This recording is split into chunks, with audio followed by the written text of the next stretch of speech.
안녕하세요. 이제 이 성명무용 소송과 필요적 변호 사건에 관한 사례입니다. 갑은 이제 71세 남자이다.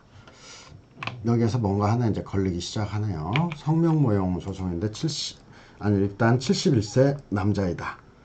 바로 이제 필요적 변호 사건에서 70세 이상 필요국선 사건이죠. 그래서 혈중 알코올 농도 0.11 주치 상태의 음주운전에서 도로에 가드레일을 들어받았는데 1번 먼저 수사를 마친 검사는 불구속 공소 제기하였는데 불구속 공소 제기했다. 일단 구속이면 구속된 자로서 필요국선인데 불구속으로. 1심 법원은 변호인이 선임되지 않은 상태에서 심리를 진행해서 갑에게 징역 6월의 실형을 선고했고, 그래서 갑은 진행된 1심을 위법하다는 이유를 들어 항소를 제기했다. 항소심이 이와 관련해서 행해야 할 조치까지 물어봤어요. 항소심의 조치. 항소심에 행할 조치까지 물어봤는데 이제 여기서 두 가지의 쟁점이 있어요. 1심이 위법하냐라고 하는 거. 두 번째, 항소심의 조치는 정당하냐. 이걸 각각 목차로 잡으면 되겠는데, 그래서 예를 들면은 일단 1심 조치의 정당성이 이제 하나의 목차로 나와야 될 것 같은데, 1심 조치와 관련해서 이제 뭘 찾아봐야 될 것 같아요. 이제 먼저 문제점부터 이제 시작을 한다면, 1심 조치의 정당성과 관련해서는 이제 기본적으로 필요적 변호 사건이냐, 사건인지 여부. 그 다음에 이제 필요적 변호 사건과 관련해서 변호인의 출석 없이 진행된 소송 절차의 적법성, 진행된 소송 절차의 적법성에 대한 논의도 하나 해야 되겠고, 그다음에 이제 항소심의 조치에 대해서 나오는데, 사실 필요적 변호 사건에서 형사소송법 282조에 보면은 필요국선 사안, 그 다음에 청구 또는 재량으로 변호인이 선임된 사건을 필요적 변호 사건이라고 정의를 하고, 판결만을 선고하는 경우를 제외하고는 개정하지 못한다라고 하고, 개정을 하려고 하면은 국선 변호인을 이제 선임하도록 하고 있는데, 이 중에 이제 필요국선, 이제 농심 미치고 싸움 하는데, 이제 나이가 70세 해가지고 미치 구속된 때, 그 다음에 쌈 해서 사용 무기 단기 1년 이상의 징역, 단기 1년 이상, 단기 1년 이상의 단기 3년 이상의 징역 금고에 해당하는 거. 그래서 사용 무기 또는 단기 3년 이상. 그래서 쌈은 이제 이런 3자를 제가 강조해서 두 문자를 만들어 놓은 건데, 그 중에서 이제 나이 70에 해당하죠. 71세에서 70세 이상인 경우. 그리고 변호인 없이와 관련해서 필요적 변호 사건에서 여러분들이 길게 쓸 필요 없이 헌법 12조 제4항에 변호인의 조력을 받을 권리, 이게 기본권이기 때문에 변호인 없이 진행된 소송행위, 이걸 침해했기 때문에 변호인 없이 진행된 일체의 소송행위가 무효다라고 얘기를 하고, 항소심의 조치와 관련해서 여기서 이제 1심은 일체의 소송행위가 무효이다 이렇게 얘기를 하면, 항소심의 조치에서 1심이 무효이기 때문에 항소심은 이제 파기환송하자 이렇게 서술하는 사람들이 있고, 제가 깜짝 놀란 게 일부 수험서와 사례집에서 파기환송이라고 이렇게 썼단 말이에요. 근데 일단 우리가 3심 제도를 취하고 있는 게 입법 정책의 문제라고 얘기를 했습니다. 그래서 특히나 이제 어떻게 처리를 하느냐와 관련해서 우리는 항소심에서 이제 파기환송을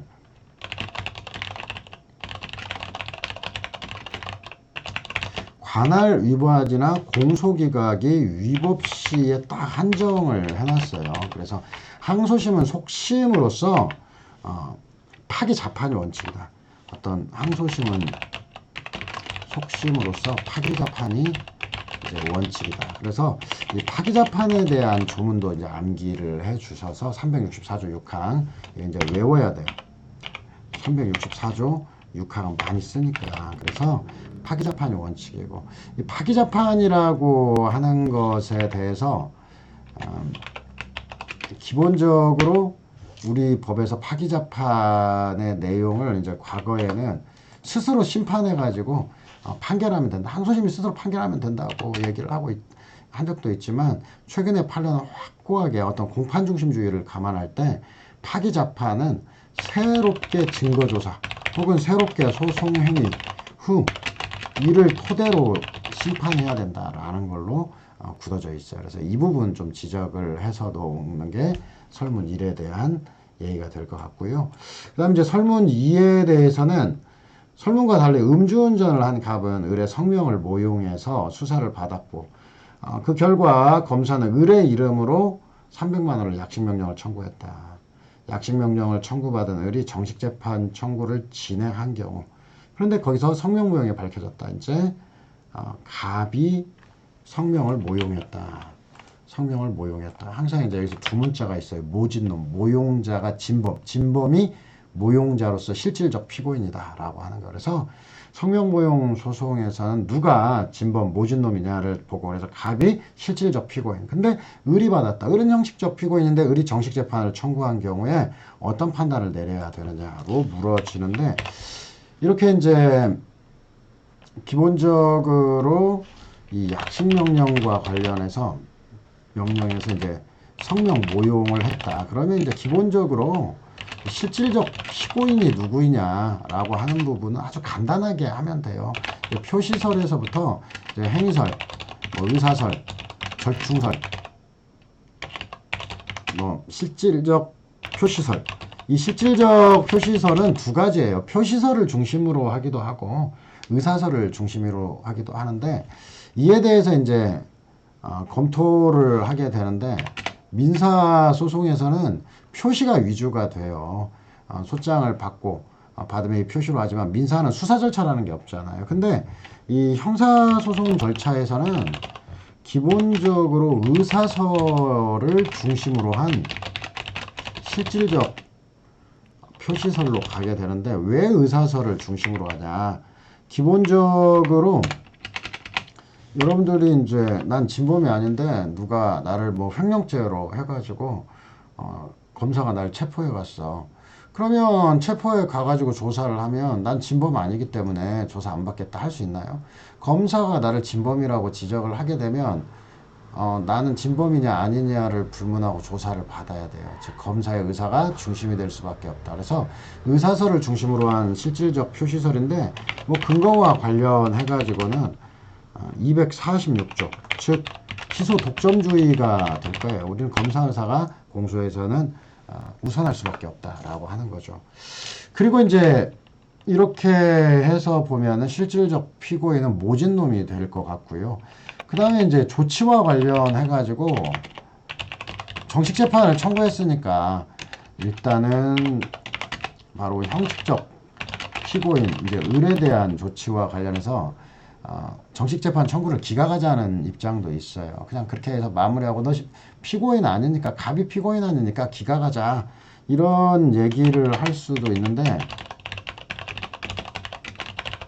이렇게 하면 되겠어요. 여러분, 아무런 범죄자가 아니고 내가 재판을 받은 적이 없어도 내 이름으로 예를 들면 특수강간 뭐 이런 걸로 전과가 남아있다. 세상 살기 힘들어지거든요. 그래서 기본적으로 실질적 피고인 을에 대해서 이 잘못된 판결을 방치할 수는 없어요. 약식을 방치할 수는 없어요. 그래서 기본적으로 공소기각 판결을 해줘야 되는데, 공소제기 절차가 법률 규정에 위반하여 하는데, 327조 제2호가 적용되는 게 아니라 유추된다라고 해요. 왜 유추되냐면 을은 피고인이 아니므로, 실질적 피고인이 아니므로, 아니고 뭐 공소 제기된 자가 아니다.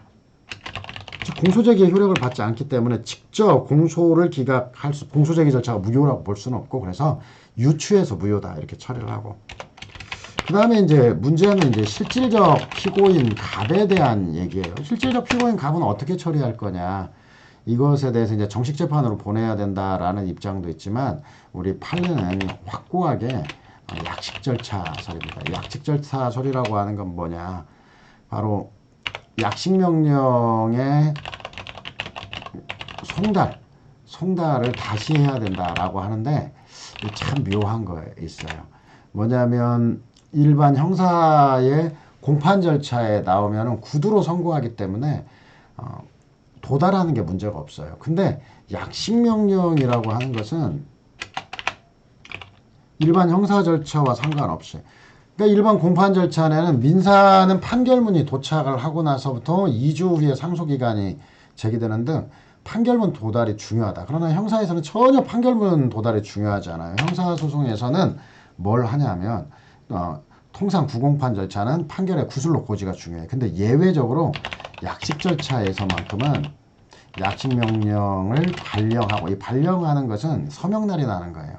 발령을 하고 나서 송달이 이루어져야 된다. 송달이 되어야 완성이 되는데, 문제는 뭐냐면 이름은 잘못 써도 상관이 없는데 송달은 적법한 수송달인에게 해야 됩니다. 그렇다면 여기에서 실질적 피고인 갑에게 약식의 효력이 미치는데 아직 송달을 못 받았어요. 즉 송달을 보냈는데 을한테 같이 갑한테는 못 받았다. 그래서 아직 갑은 약식 중이고, 그래서 약식 절차를 마무리해야 된다라는 걸로 마무리가 되는데요. 한번 설문 1부터 살펴보는데, 자, 71세 1심 법원의 조치와 관련해서 이제 필요적 변호 사건인지 이 부분도 먼저 첫 번째 보고, 그다음 항소심에서 행해야 될 조치와 관련해서 이제 재판 형식이 이제 문제가 된다. 그래서 이제 필요적 변호 사건은 이제 282조 이제 조문을 우리가 완기를 해야 돼요. 그래서 필요국선이나 청구 재량에 의해서 변호인이 선임된 사건, 변호인 판결만을 선고하는 경우를 제외하고는 변호인 없이 개정하지 못하는데 이를 필요적 변호 사건이라고 하고, 그래서 71조 농심 미치구쌈에서 이 70세 이상으로 이제 적용이 되는 거예요. 그래서 필요국선으로서 필요적 변호 사건이고, 자, 형사소송법에서는 필요적 변호 사건의 경우에서 변호인이 없는 경우를 제외하고는 개정하지 못하고 일단 이렇게 개정하려면 법원이 직권으로 국선 변호인을 선정하도록 하고 있다. 그래서 이것까지 좀 생략이 되어 있는데, 이는 국선 변호인을 통해서라도 충분히 변호인의 조력을 받고자 하는 취지다. 이것까지 쓸 필요 없고, 여러분들은 문장이 나오는 대로 어떤 변호인의 조력을 받을 권리라고 하는 걸 감안할 때 필요적 변호 사건임에도 변호인 없이 개정되면 그 기일에 일체 소송행위는 무효라는 점 꼭 지적을 해주고, 변호인의 조력을 받을 권리를 써주고, 그렇다면 징역 6개월을 선고한 원심의 조치는 위법, 그 기일에 소송행위는 무효가 된다. 자, 항소심에서는 어떻게 조치가 되냐? 1심이 무효니까 1심으로 되돌리냐? 절대 그런 거 아니에요. 일단 파기환송을 하자는 것도 생각해 볼 수 있으나, 항소심은 속심으로서 파기자판이 원칙이고, 파기환송은 공소기각이나 관할위반 재판이 법률에 위반됐을 때 이때만 이제 할 수 있는 거죠. 이게 이제 366조, 아까 제가 67조로 잘못 썼는데, 그러면 항소심에서는 국선 변호인을 선임해 준 상태에서 자, 이렇게 새롭게 소송행위를 하여 혹은 이제 새롭게 증거조사를 하여 이제 위법한 부분을 해결을 해야 된다라고 하는 거죠. 증거조사를 하여 이를 토대로 심판하여야 한다라고 하는 거. 이 표현, 이 부분만 살리는 거. 새롭게 소송행위를 하여 이를 토대로, 이거에도 중요한 배점들이 있어요. 그래서 꼭 살려주십니다. 그래서 필요적 변호 사건이고, 그래서 1심의 소송행위는 무효, 항소심은 파기자판. 자, 설문 2와 관련해서 이제 성명 모용 소송인데, 이에 대해서 이제 법원의 조치, 갑에 대한 조치를 하는데, 가장 이제 출발점으로 이에 대해서 이제 실질적 피고인부터 항상 보고 가야 돼요. 그래서 어떤 실질적 피고인과 관련해서 이건 제목만, 표시설, 의사설, 행위설, 절충설, 그 다음에 표시설을 중심으로 한 실질적 표시설도 있지만, 검사의 의사에서 출발해서 표시와 행위를 모두 하는 실질적 표시설이다. 이제 근거를 갖고 볼 때 어느 한 견해만으로는 특정이 어렵고, 바로 기소 독점주의라고 하는 걸 감안할 때 검사의 의사가 출발점이다. 그래서 이제 조문을 쓴다면은 기소 독점주의, 이제 제 246조 이렇게 해서 이제 조문까지 써주면은 더 좋을 것 같고요. 판례도 성명 모용 소송과 관련해 가지고 이제 이 부분이 최근의 사례에서는 이 피고인 특정과 관련한 판례는 서술 없어도 무방하다 최소화로 하게 되는데, 이제 여러분들이 이제 외워둔다면은 당사자의 표시상의 착오일 뿐 모용자가 피고인이 된다, 뭐 이런 식으로 얘기를 했다고 하고요. 자, 이제 을에 대한 조치, 형식적 피고인인 을은 어떻게 하느냐. 바로 을에게는 이제 공소제기의 효력이 미치지 않는데, 이와 관련해서 이제 형식적 피고인 피모용자, 실질적 피고인 모용자, 모용자가 진범 모진놈이라고 했어요. 일단 정식재판 청구를 기각해야 된다는 견해도 존재를 하지만 327조 2호를 유추해서 공소기각 판결하자는 게 통설이고, 판례는 적법한 공소제기가 없어짐을 밝혀주는 의미에서 327조를 유추한다는 거 꼭 살려주시고요. 공소기각이고. 이제 우리 검토는 일단 피모용자의 불안정한 법률적 지위를 해소시킬 필요가 있다는 점에서 공소기각 판결로서 이 판결을 없애주는 거예요. 다만 적법한 피모용자에 대해서는 공소제기가 없기 때문에 327조 2호가 직접 적용되는 게 아니라 유추 적용될 뿐이다, 이렇게 처리를 하고요. 자, 이번에는 이제 모용자, 이제 모진놈, 모용자, 뭐 진범, 실질적 피고인, 이렇게 해서 모진놈이라고 해서 해줘야 되는데, 모진놈, 모용자가 진범, 꼭 진범이라는 보장은 없는데 사례는 이제 진범으로 나오죠. 그래서 공소제기의 효력을 받는 모진놈에 대해서는 어떻게 해야 되느냐, 뭐 정식재판으로 가자는 견해도 있다. 근데 뭐 생각 안 나요? 안 써도 좋고요. 모용자에게는 아직 약식의 송달이 없어서 약식이 마무리되지 않은 거예요.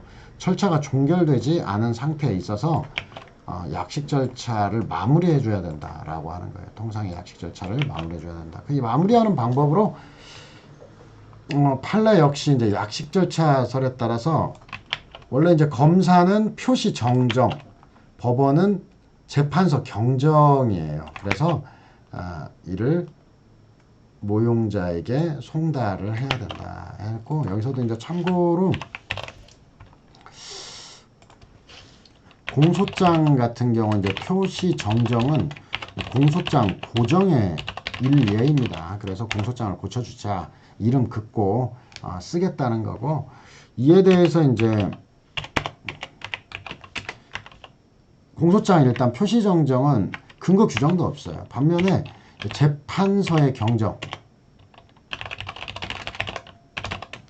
규칙 25조 1항에 이제 나와 있는데, 이것은 이제 재판서의 어떤 판결 결정 명령들이죠. 어떤 하나 하면은 이제 대법원 판결 이외 어떤 재판의 사소한 오기, 오류를 실형하는 제도이죠. 참고로 이제 대법원 판결은 상고심 판결의 정정이라고 너무 중요하기 때문에 400조에 별도의 규정이 있어요. 그러나 본질은 똑같아요. 그러나 이제 대법원 판결 이외에 판결이나 결정, 약식명령, 직결심 할 것 없이 전부 다 경정이라는 말을 쓰죠. 그러니까 이제 대법원 판결은 뭐 쓴 김에 다시 대법원 판결의 정정 내지는 상고심 판결의 정정이라고 하는데, 이것은 400조에 이제 별도 규정이 있다. 사소한 오기 오류. 그러나 나머지는 이제 재판서의 경정이라고 해서 여러분들이 이제 명확히 약식하면서 목숨 걸 필요는 없지만 이 부분은 이제 경정 내지는 정정. 그래서 검사는 공소장 표시 정정, 검사는 표시 정정, 법원은 약식 명령장의 표시를 경정하고, 그래서 이를 모용자에게 송달하면 마무리된다라고 얘기를 하는 거예요. 그래서 법원은 갑에게 약식명령장을 경정해서 송달함으로써 약식 절차를 진행해야 된다라고 하는 거예요. 그래서 성명모용 소송에서 이제 기본적으로 피고인 특정부터 해서 모진놈, 모용자가 실질적 피고인이다라고 해놓고, 정식재판을 청구를 했을 때는 유추적용으로 해서 을에 대해서는 적법한 공소제기가 없으니까 불안정한 지위를 해소시켜주기 위해서 공소기각을 하되 적법한 공소제기가 없으니까 유추적용으로 가게 된다. 그리고 갑은 특이하게 일반 형사사건의 판결은 선고 고지로 끝나는데 약식명령장 송달이 있어야 된다. 근데 아직 송달을 안 받지 않았느냐. 이름은 잘못 써도 상관이 없지만 송달은 적법한 수송달인에게 해야 되니까. 그래서 이 부분은 약식명령 청구서, 검사는 이것을 표시정정하고 법원은 재판소의 경정을 통해서 이를 송달함으로써 약식 절차를 마무리 진행해야 된다라고 합니다. 그래서 약식에서 가장 기본적인 내용, 그 다음에 피고인의 특정과 관련해서 민사소송 같이 내용까지 잘 쓸 필요 없고, 피고인 특정은 기소독점주의 때문에 검사의 의사를 출발점으로 하되 다른 부분들을 종합 고려를 할 수밖에 없다로 정리 꼭 잘 해두시기 바랍니다. 감사합니다.